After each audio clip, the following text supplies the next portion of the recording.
Et l'enjeu est grand ce soir pour les deux équipes, tant pour le SCAP que pour Châteauroux. Il faut vite engranger des points pour deux formations qui connaissent énormément de difficultés dans cette année. Qu'est-ce qu'il va nous faire Bilal El Kadouri? Tenter le centre, c'est directement dans les pieds. Il y a une superbe situation, la frappe. Et quel arrêt! Quel arrêt! Il s'est déployé de tout son corps, Lucas Lavallée, pour sortir cette superbe frappe exceptionnelle. Oudjani pour Beraba. Il a une solution sur le côté gauche avec Ronaldo Freitas. Il est trouvé, il va pouvoir centrer. Et oui, l'ouverture du score, elle est là. Elle est sur un superbe contre, superbe phase offensive. Et là, c'est Shahid qui reprend ce ballon. C'était un petit peu lu, c'était un petit peu téléphoné. Mais c'est superbement fait de la part de Ronaldo Freitas qui trouve cette fois-ci dans la surface Shahid, tout seul, qui ouvre bien son pied et qui, avec un tout petit peu de réussite, attention à la frappe de Mopila, elle était superbe cette frappe et Mathias Nuchy doit nous sortir la claquette pour la photo. Boussaïd pour Ronaldo Freitas. Allez, Paul Wadla qui est trouvé aux abords de la surface, la frappe. Penalty sifflé par monsieur l'arbitre sur cette frappe. La Paul Watt qui va s'élancer et c'est arrêté par Mathias Nuchy. Double arrêt magnifique. Mathias Nuchy nous sort un arrêt de grande classe pour maintenir son équipe en vie. Les tribunes se lèvent et il y a de quoi. Parce que là, l'exploit de Mathias Nuchy, il est immense pour maintenir son équipe en vie. Quel arrêt, quel double arrêt. Ballon perdu, attention. Là, c'est Moupemba qui transmet ce ballon. On évite de peu le 2-0. C'est bien frappé. C'est sur la tête d'un joueur provençal. La frappe, l'arrêt exceptionnel de Lucas Lavallée. Mais finalement, c'est dedans. Enfin, pour les Provençaux, ils l'ont attendu ce but. Il me semble que c'est le capitaine Nehari qui pousse ce ballon au fond des filets à la 77e minute de jeu. Lucas Lavallée avait réalisé un superbe arrêt. Et oui, on voit les trois arbitres qui rentrent sur le terrain, ils sont accompagnés des joueurs. Bourg-en-Bresse sera en bleu, du côté de Paris 13, on sera en vert. Oh là là là là là là là là, Boumaoui là, qui aurait pu donner une passe quasiment décisive. C'est pas terminé avec Koité, le centre, Medic. Oh là là là là, le cadre qui s'échappe au dernier moment. Slimani, allez, le très bon retour, mais c'est encore Slimani qui récupère le poteau, qui sauve les Parisiens sur cette frappe de Slimani. La belle remise de Boumaoui sur Bezic, Bezic qui remet à gauche sur Koité, Koité dans la surface de réparation, le frappe. Attention peut-être, oh là là là là là là là, quelle occasion avec ce ballon qui avait été relâché. On verra, mais Boumaoui qui a manqué un peu d'explosivité, hein. Il aurait pu arriver une seconde. Attention, Jules Meyer. Oh, magnifique.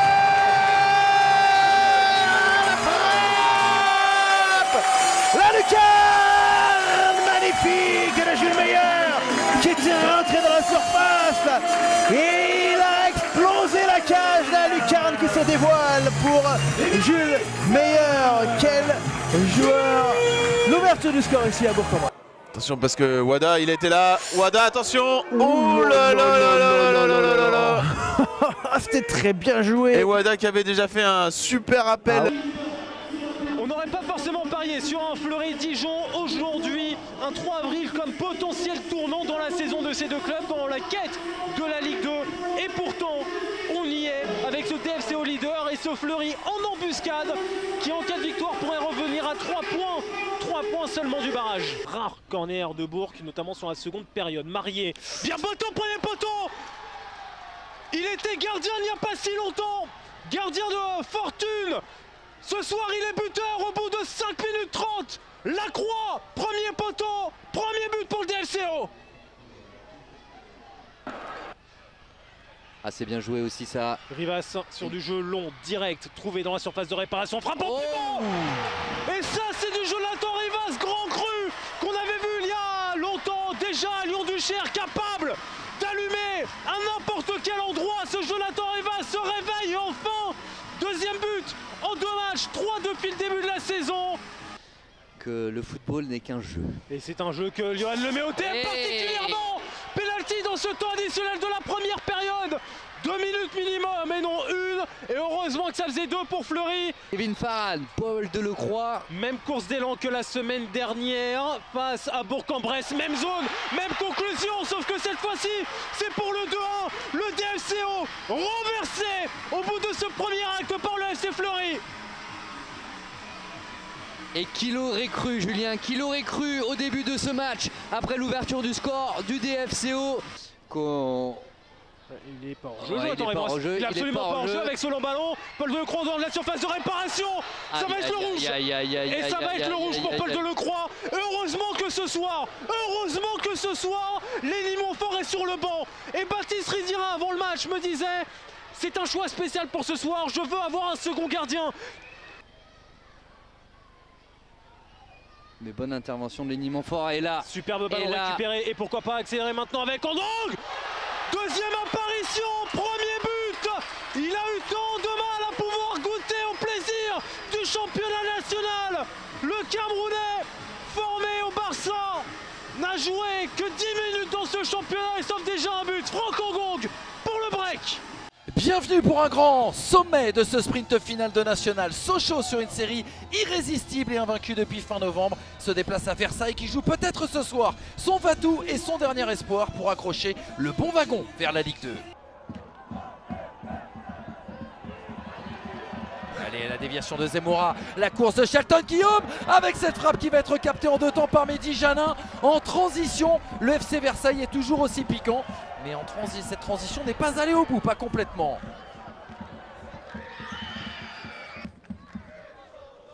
Oh, ce ballon n'est pas sorti. Récupéré par Santini. Une bonne possibilité. Le centre en retrait. Shelton Guillaume. Oh, c'est sauvé. C'est sauvé juste devant Mehdi Janin. Pébernes était venu. Et bien justement intervenir. Le corner va être joué directement à cette surface. La tête de Jérémy Santini qui a été contrée. Et qui poursuivent. Et qui pour assurer le coup de boutoir. Eh bien c'est le petit nouveau Djibril Kouma. Son premier but en championnat national. Arrivé cet hiver pour venir compenser les absences de Cissé et Château. Et c'est lui qui endosse le costume de sauveur. Djibril Kouma. Et qui appelle les acteurs de cette rencontre devancés par les arbitres qui arrivent sur la pelouse du stade Armand Chouffé. Ouais, c'est Touot là qui est côté gauche. Touot, on connaît sa vitesse en face à face. Touot qui renverse le jeu sur Malik Assef. Malik Assef qui donne ce ballon à Louzif. Louzif qui donne ce jeu. Oh, quel but de Mourad Louzif qui enflamme le stade Armand Chouffé. Ah, quel but avec cette récupération effectivement et surtout cette frappe instantanée de Mourad Louzif qui ne se pose aucune question et on va la revoir, mais il me semble bien qu'elle vient nettoyer la toile d'araignée dans la lucarne du but gardé par Axel Tumperton. Et pourtant ça joue toujours avec Touot qui est dans la surface avec ce centre retrait, c'est le but pour le FCVB de la part de Mathis Touot qui double la mise pour les Caladois. Oui, mais c'est étonnant parce que ce ballon, on va la revoir cette situation avec Mathis Touot. Tu l'as dit, Baba Carley s'est arrêté, Mathis Touot a continué et là, il est quasiment sur la ligne de but. Comme ici avec Bassi qui va arriver à se retourner dans la surface de réparation. Et penalty. C'est un penalty là qui a été... oui, penalty. C'est un penalty qui a été sifflé. On a eu un doute au début. Après, il n'y avait pas de réaction. Effectivement, pour moi, il y avait faute. Face à un des meilleurs gardiens du championnat national, Sullivan Péan. Bassi face à Péan. Et c'est le poteau. Et c'est repris dans un second temps par Seydi qui vient marquer. Attention, ça va se friter un petit peu. Non, c'est bon, on a réussi à passer ce rideau défensif. Et on a du mal à le conserver, même si là, il y a un bon récupération pour Kenny Mixture. Kenny Mixture, entrée de la surface. Oh, c'est le poteau. Et Touot qui rate sa reprise. C'était le but du break pour les Caladois. Mais Kena Kabeya encore est très bien sorti de sa défense. Et là, on est parti avec Sabi. Ouais, Sabi. À l'entrée de la surface de réparation, Mixture. Oh là là, il a loupé le but du chaos. Allez, Naguera. Oh là là là là là là là là là là. Aïe, carton rouge. Non. Ouais, carton rouge. Ouais, on l'a vu, hein, le contact, parce qu'il y a eu le pied sûr, dans le visage de la part Testu qui va de sortir. Testu. Je suis pas sûr hein, que ça soit volontaire, mais en tout cas, ce geste est dangereux. QRM en tout cas et son adversaire du soir qui se présente sur la pelouse du stade Robert Diochon. Et une question qui nous taraude, est-ce que QRM peut vraiment se maintenir en maintenant cette cadence à domicile? On le rappelle, une seule victoire, on espère en tout cas relancer la machine à Diochon. Mais il a bien fait, il était seul. Bouneb dans la profondeur, le ballon est intéressant pour l'ancien Valenciennois qui va se retrouver au sol, le pénalty! Le pénalty qui va être sifflé par Monsieur Chapapria sur ce ballon en profondeur. Toujours décisif à chaque match, va-t-il l'être aujourd'hui? L'opportunité peut-être de faire barrage à Jordan Le Borgne qui pourrait faire fructifier en tout cas le courage de QRM dans ce début de match. Et Jordan Le Borgne qui met Quevilly-Rouen Métropole sur la bonne voie. Jordan Le Borgne qui peut célébrer avec son public l'ancien Canet qui permet au sang et or normand de mener 1-0. Ouais, de la combinaison, c'est à nouveau ce qui est sollicité avec Ryan Mandangué. Le centre, quel superbe geste réussi sur cette transmission de Ryan Mandangué. Et c'est Capo Silva, ouais. Oui, Capo Silva qui réussit une matchère tout simplement, on va appeler ça comme ça, qui permet à QRM quasiment sur sa deuxième occasion de cette première période de prendre le large. 2-0, le break réussi par QRM, on passe peut-être de se rapprocher de sa deuxième victoire de la saison à domicile. Thibaut Maréchal, dans la surface de réparation, il y a du monde, le ballon qui va être au fond, et voilà Valenciennes qui fait fructifier son temps fort, c'est Brian Passy comme un symbole. Le deuxième ballon est néanmoins normand, et le 1-2 qui est trouvé par Ryan Mandangué qui a du champ devant lui. Ryan Mandangué, c'est très dangereux ce qui va s'ouvrir pour QRM. Ryan Mandangué qui va permettre à QRM de reprendre 2 buts d'avance. Il vient de sortir du banc, et Junior Ndiaye qui vient se signaler par le 3e but des locaux. Junior Ndiaye, c'est son 2e personnel dans ce championnat, et qu'est-ce qui va faire du bien aux hommes de Fabien Valéry? 3 buts à 1. Oui, encore une fois ce déboulé de Mandangué côté gauche, et là il a eu cette lucidité de glisser ce bon ballon.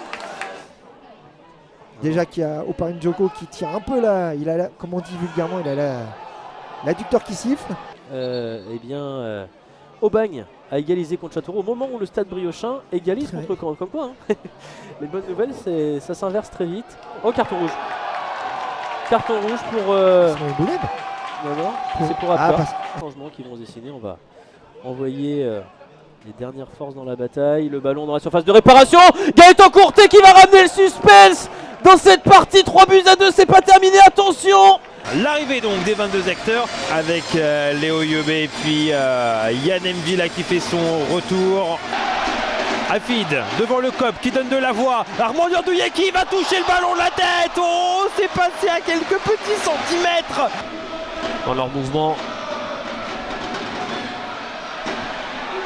C'est bien fait ça, Parsema qui est passé, Parsema qui va marquer son premier but ici à Dornano. Quel magnifique enchaînement de ce joueur prêté par Lugano en Suisse, Alexandre Parsema, qui permet à Caen, sur un magnifique éclair, sur une belle passe également de Bottella, de mener au score 1 but à 0. Voilà, dès qu'ils mettent du rythme Caen, hein, on le sent tout de suite. Là on l'a bien vu, hein, Bottella, tac, et là... il trouve Parsema dans les pieds dans un petit espace et ça suffit pour passer entre les deux défenseurs et pouvoir fixer le gardien Lostis. Béguin, est-ce que on va pouvoir mettre ce ballon dans la surface de réparation? Béguin, le petit ballon une première fois, Béguin qui continue, qui va frapper! Et de temps en temps, le miracle arrive. Le miracle s'appelle Guillaume Béguin. Ils ont eu quasiment aucune occasion, peut-être une, pas plus. Et pourtant Saint-Brieuc égalise ici à Dornano. Ouais, bah encore une fois, on le disait tout à l'heure, hein, quand on se met dans un faux rythme, hein, mais ils ont moins la maîtrise du ballon. Et puis Saint-Brieuc, qui à force d'y croire un petit peu, de jouer un peu plus haut et de jouer un peu plus propre techniquement, mais un beau but, une belle frappe. Hein. Les voici les 22 acteurs de cette rencontre. En bleu, les Tonniers de l'US Concarneau. En rose, les Pono du Puy. Avec Boulekcha. Nsinghi en déviation. Antoine Gauthier qui va pouvoir armer et qui va trouver le poteau de Vincent Viau. Zogba. Il y a peut-être un espace, ouais, il l'a vu, l'espace. Et l'appel aussi. Le centre à venir contré. Et ça va être l'ouverture du score, on avait dit. Cette énorme capacité à faire mal offensivement, avec un peu de réussite cette fois-ci. Mais c'est bien le Puy qui ouvre le score sur ce but de Pladimir Nsinghi. Ouais, cette fois-ci, le timing a été bon entre l'appel et la passe. Vers Antoine Gauthier, le bon appel aussi, la remise, le centre à venir vers le deuxième poteau, fatigué tout seul qui va pouvoir contrôler, armer et doubler la mise. C'est un récital, c'est magnifique. Moussa Fati 2-0 pour le Puy. Ouais, superbe action, bien menée. Avec des redoublements de passes qui endorment l'adversaire et puis à un moment donné, à l'image de ce ballon, on trouve la bonne zone dans une zone désertée là-bas à droite et derrière ça pardonne pas. Les deux leaders, les trois premiers du championnat sont menés au score pour l'instant. Oh, et penalty pour Concarneau sur ce ballon long vers Youssouf Soukouna et cette faute sur le numéro 11 des Tonniers. Oh, et Carvalho qui le sort, ce ballon, ce penalty de Soukouna qui avait déjà échoué dans cet exercice face à QRM lors de la 21e journée. Moussa Fati qui va tenter d'éliminer Echeverria sur le crochet, le centre est bon aussi, il y a du monde dans la surface et il y a la récupération de Clément Rodriguez qui va pouvoir frapper en deux temps et la reprise derrière de Pladimir Nsinghi pour le 3-0 en faveur du Puy et pour peut-être finir de sceller le sort de cette rencontre. Ouais, je pense que malheureusement Concarneau ne va pas s'en relever sur quasiment une des seules situations du Puy sur cette deuxième mi-temps, qui était plus à défendre et être dans la gestion. Avec Akal, et on va en rester là. 3 comme l'écart ce soir entre les deux équipes, 3-0 pour le Puy, 3 comme le nombre de points qui séparent le Puy au coup de sifflet final en fonction de ce qui va se passer à Rouen, de la place de barragiste. Et c'est 3 points largement mérités pour les hommes de Stéphane Dieff qui ont totalement maîtrisé l'US Concarneau.